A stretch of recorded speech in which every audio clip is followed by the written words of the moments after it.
looking everywhere, that's how the story goes. Grab your gear. The story so far has unfolded in a dazzling world of hidden power and forbidden passions. In the aftermath of President Woodrow Wilson's collapse, the nation believes him too ill to lead. But behind the gilded doors of the White House, Edith Wilson has stepped into the shadows of power, quietly weaving her influence while the world watches, unaware.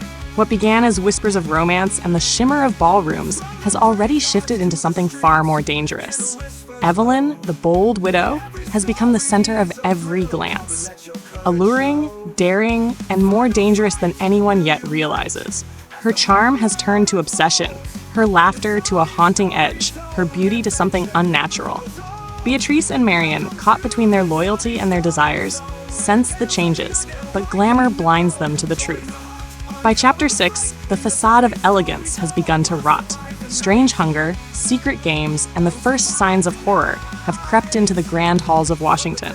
The women who once played at power and love are now facing temptations far darker than stolen kisses. The question is no longer who will control America, but who will survive the night. And this is only the beginning. The next chapters will unravel Edith's greatest secret, Evelyn's deadly transformation, and the true horror behind the White House walls. Stay tuned to the Zombie Story Zone. Subscribe, tap the E, and prepare, because the glamour is falling away and the nightmare is about to begin. It's a crazy mix. With every twist and turn, we'll learn some new tricks. Chapter 7. The Masquerade of Decay. The White House gleamed like a temple of desire. Gold candelabras lit the corridors, violins sang in the East Room, and women in jeweled gowns twirled beneath the frescoed ceilings. Edith had declared a masquerade ball, insisting that the president's illness would not dim the Capitol's spirit. Masks of velvet, silk, and porcelain covered the faces of Washington's elite, but none more carefully than Edith's own. She moved among them in a gown of blood-red satin, her mask glittering with rubies. To every man, she was a queen. To every woman, a rival. The air buzzed with laughter, perfume, champagne, and whispers. Clara Whitmore floated past, her mask a fox of gold and ivory. She leaned into Captain Harrow's arm, whispering promises that made his ears burn. Her eyes never left Edith, though, daring the First Lady to notice the way her lips brushed his shoulder. Beatrice Langley, masked as a swan, claimed Harrow for a dance. Her body pressed against his, her lips nearly grazing his ear as she murmured, "Tell me, Captain, is loyalty sweeter than desire? Or does Edith own every piece of you?" Evelyn Pierce, the daring widow, drank too much champagne, her laughter loud, her hands slipping brazenly along Marian Ashcroft's waist. The two women danced together, scandalous and breathtaking, their beauty enough to turn heads and ignite jealous stares. But beneath the music and desire, something else was stirring. A servant in livery stumbled, dropping a tray of crystal goblets. His hands shook violently, his eyes glazed. When Clara turned, he lunged, not with drunken clumsiness, but with ravenous hunger. His teeth snapped inches from her jeweled throat. Gasps rang out.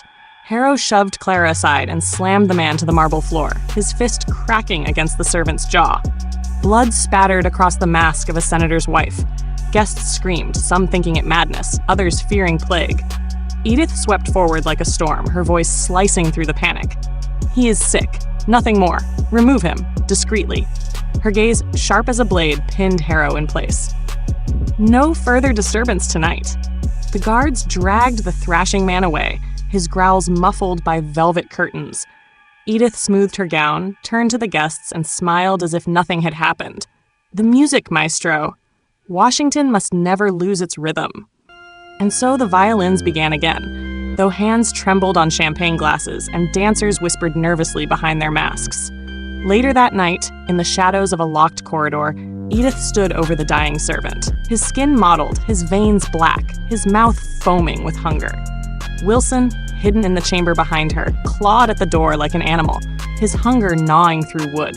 Edith lowered her head, whispering, "You've been chosen, poor soul. He must feed, or he will rot before the world is ready to know his truth." She turned away as the lock clicked open. Wilson fell upon the servant, tearing him apart with inhuman hunger. Edith shut the door behind her. Pressing her hand to her chest, her satin bodice trembling with each breath. When she re-entered the ballroom, her diamonds sparkled, her lips curved in a flawless smile. Clara, Beatrice, Evelyn, and Marian circled her, their curiosity sharp, their flirtations with Harrow more daring than ever.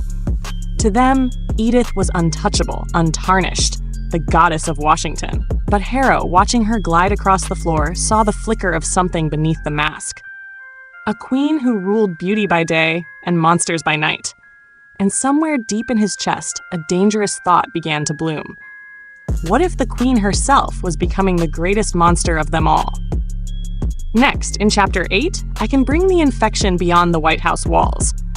Perhaps one of the glamorous women, maybe Clara or Beatrice, begins showing strange symptoms after a too-close encounter with Wilson or a bitten servant. Edith tries to cover it with more glamour and romance, but the cracks spread. Chapter 8. Perfume and Blood. The next morning, Washington awoke to rumors. Some said a servant had gone mad at the masquerade. Others whispered it was plague. Edith crushed every rumor with a smile, arranging luncheons, carriage rides, and more glittering parties. She understood power. If the people saw beauty, they would never look for rot. Clara Whitmore arrived at the White House gardens in a dress of pale lavender silk, her golden hair gleaming in the sun. Captain Harrow escorted her, though his eyes kept straying toward Beatrice Langley, who lingered nearby in emerald velvet. The women exchanged words like daggers wrapped in silk. "Captain," Clara purred, brushing her gloved hand along his arm. "Last night you saved me. Fair enough. Do you always fight for women who belong to another?" Beatrice leaned in, lips nearly brushing his ear. "Or do you fight for whichever woman tempts you most?" Harrow stiffened, torn between their perfume, their heat, their whispers. Edith watched from the balcony, her fan hiding a dangerous smile. To her, this game of desire was another weapon, another distraction. The women clawed at Harrow's loyalty, but his eyes, always, in the end, returned to Edith. But Clara was not herself. Her cheeks flushed too brightly, her movements too sharp. A glass of wine slipped from her fingers, shattering across the garden stones. When Harrow caught her hand, her skin burned like fever. She leaned close, lips trembling, and whispered, "Something is wrong inside me. Wrong since last night." Her pupils dilated, her nails dug into his wrist. Beatrice gasped as Clara doubled over, a strangled growl escaping her throat. The sound was not human. Guests rose from their seats in alarm. Evelyn Pierce, bold as ever, tried to steady her, but Clara snapped her head upward, her teeth bared, a snarl ripping through the manicured garden. The lavender silk tore as she convulsed, her beauty twisting into something monstrous. Harrow pulled his pistol, torn between horror and the memory of Clara's laughter only hours before. Edith swept down the stairs like a crimson storm, her voice commanding above the chaos. "No one leaves this garden. No one speaks of what they see here. Captain, do what must be done." Clara lunged. Harrow fired. The roses behind her bloomed red with blood. For a moment, silence fell. Beatrice's face was pale as marble, her hand clutching her emerald gown. Evelyn trembled, her defiance faltering for the first time. Marian crossed herself, her lips moving in frantic prayer. Edith placed a jeweled hand on Harrow's shoulder. "You see now," she whispered, her voice silk over steel. "The sickness can spread, and only together will we have the strength to rule it." Her perfume filled his lungs, her words drowning out the horror at his feet. But Harrow's eyes lingered on Clara's body, her beauty, her charm, her laughter, now gone, leaving only blood and silence in the roses.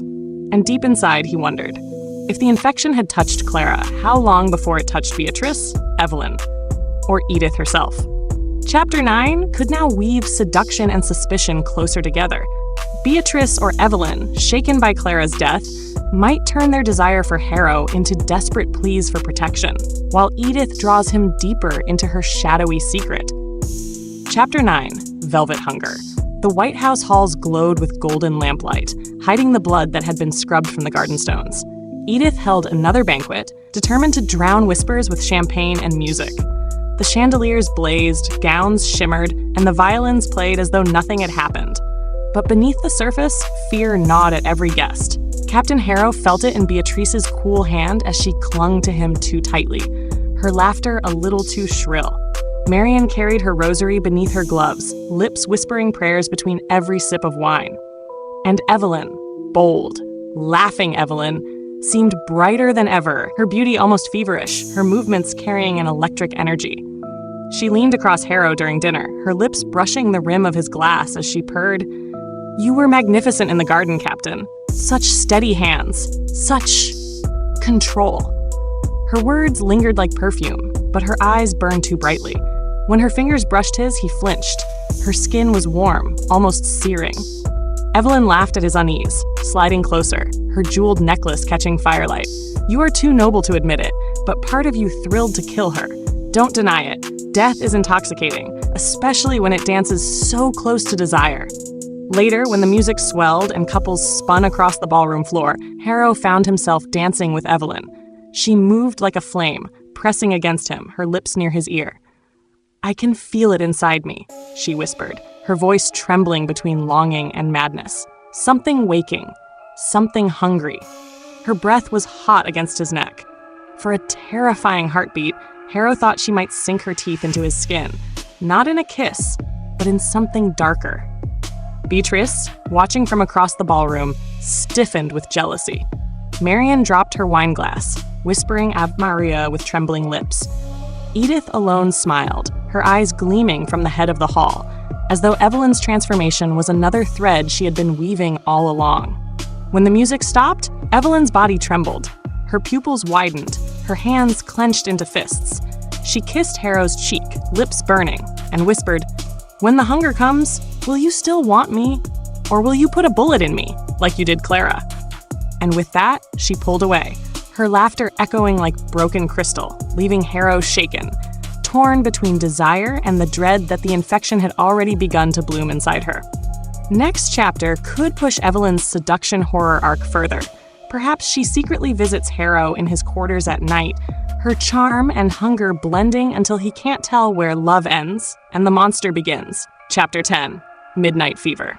The White House glistened with moonlight, its white columns ghostly under the night sky.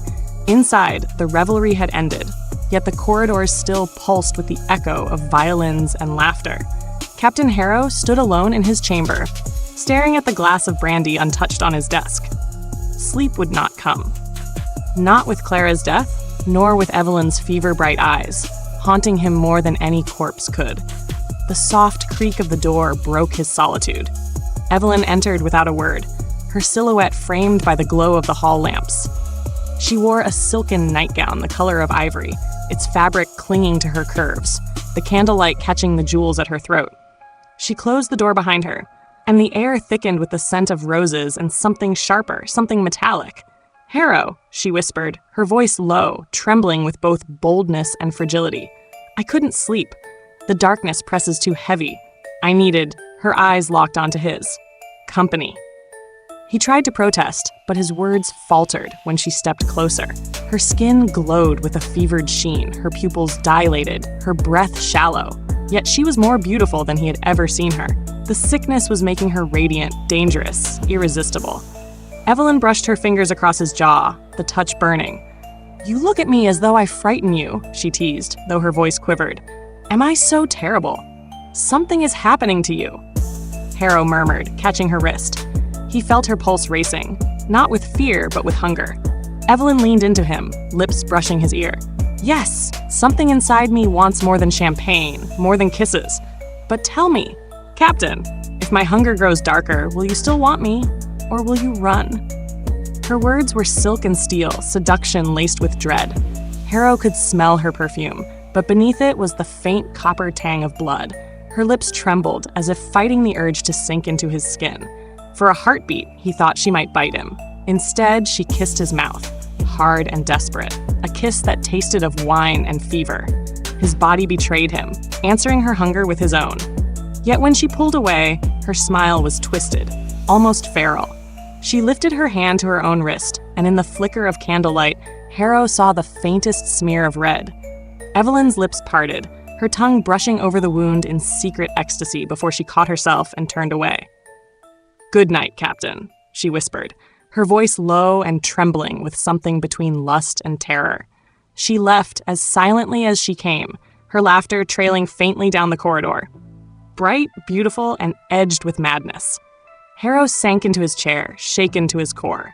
He could still feel her burning lips on his own, He knew then what terrified him most. It wasn't losing Evelyn to the infection. It was the fact that part of him wanted her still, even if she became a monster.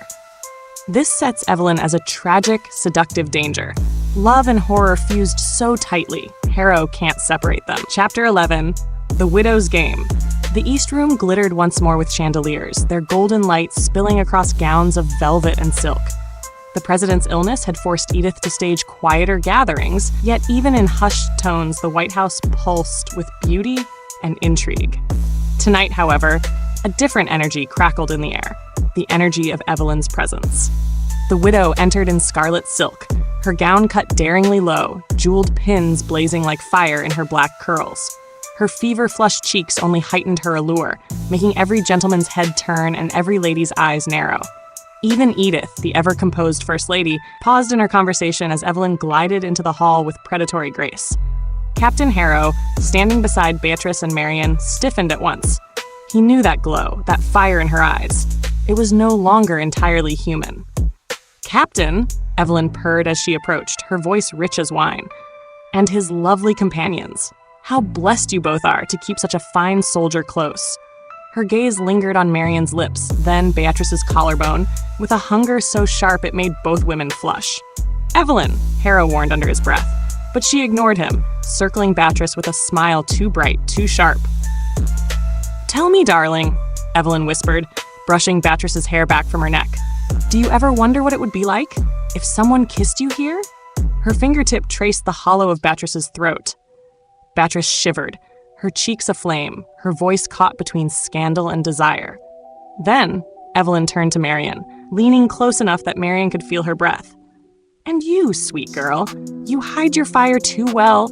Shall I show you how to set it free?" Marian's lips parted, torn between protest and something darker, but Evelyn only laughed, low and dangerous, as if she were enjoying some private joke. The music swelled, violins trembling in the background. Evelyn seized Harrow's arm suddenly, pulling him close.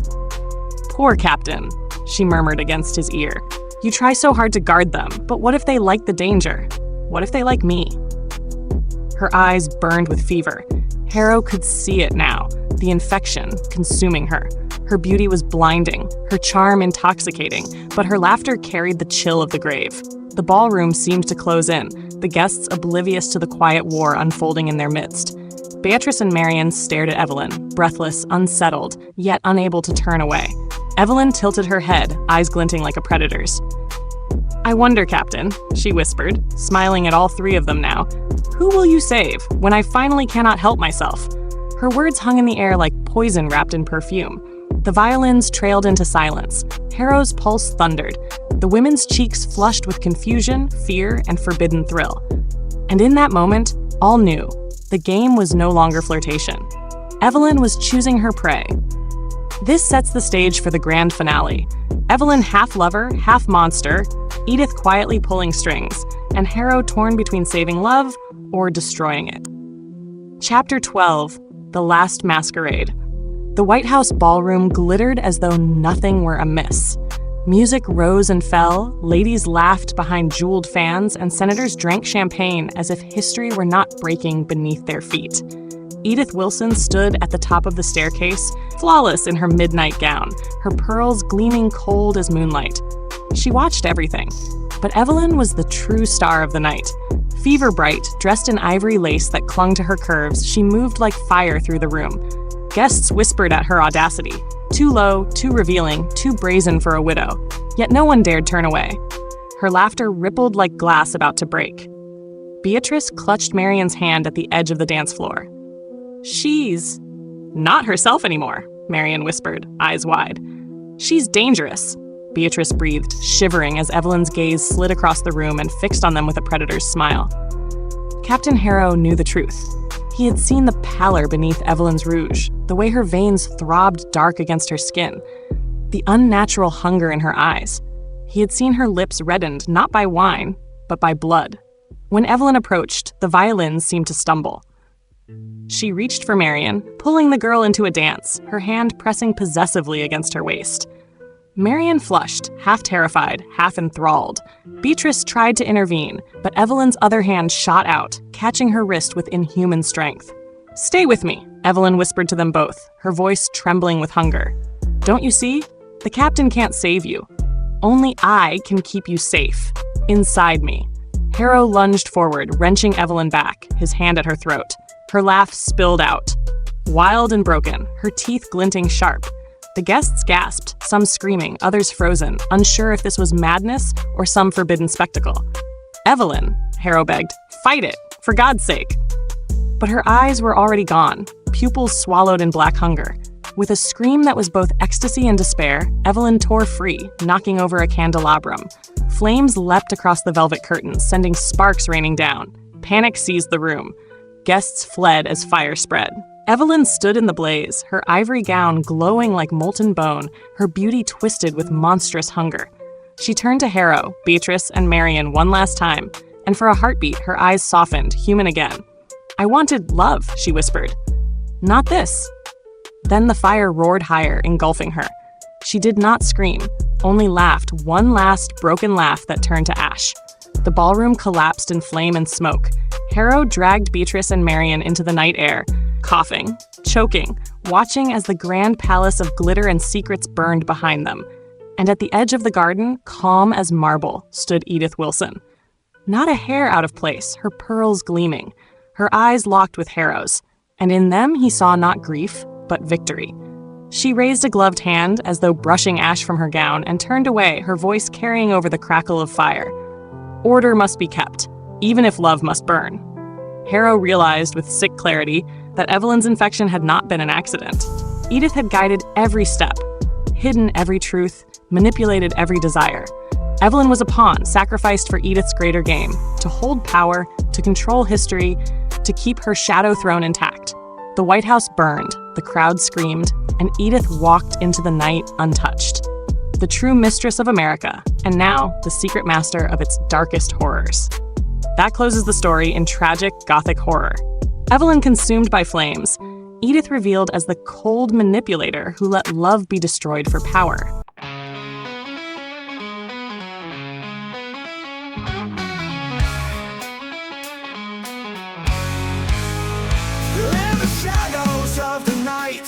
The ruins of the White House smoldered through the night, the air thick with ash and secrets. Survivors whispered of the fire, of the screams, of the widow who burned like a star. The newspapers would print only half-truths, that tragedy had struck, that the First Lady was steadfast in crisis. But deep inside the residence, away from prying eyes, Edith Wilson sat at her desk, pen gliding across cream paper. The diary was bound in black leather, its pages already swollen with ink and ambition. History will remember him as the president, but I know the truth. His mind is gone, his body broken. It is I who rule. Tonight's fire was regrettable, but necessary. Evelyn served her purpose. The infection showed me what I needed, how desire can be shaped, how hunger can be controlled. Love, loyalty, jealousy, all are threads in my hand. And now, America itself will dance by my design. She closed the diary, lips curving in the faintest smile. Beyond the window, the city lay quiet, unaware of the monster in its heart. Not the widow who burned, but the woman who watched her burn. The flames had taken Evelyn, yes, but Edith remained, calm, untouched, hungrier than ever. And as the pen scratched one final line, it felt less like writing and more like prophecy. The world believes a president still rules, but soon they will learn it was always me. The page ended in silence. The candle flickered. And with it, so too ended Evelyn's tragedy, but not Edith's reign. Because in the shadows of history, the horror had only just begun. For your YouTube audience, this epilogue closes the arc in Gothic horror style, but leaves the zombie story zone wide open for a sequel, spin-off, or continuation. Edith's shadow empire spreading, the infection perhaps not fully gone. Of the night, where the moonlight glows, the zombies looking everywhere, that's how the story goes. Grab your gear, hold on tight, it's a wild ride ahead, in the zombie story zone, where the brave don't fear the dead. Welcome to the zombie story zone, where the tales of the undead are widely known. Join the hunt, uncover the fight, in the zombie story zone, we'll survive the night. From the graveyards to the streets, hear the whispers low. Every story's a up and let your courage show.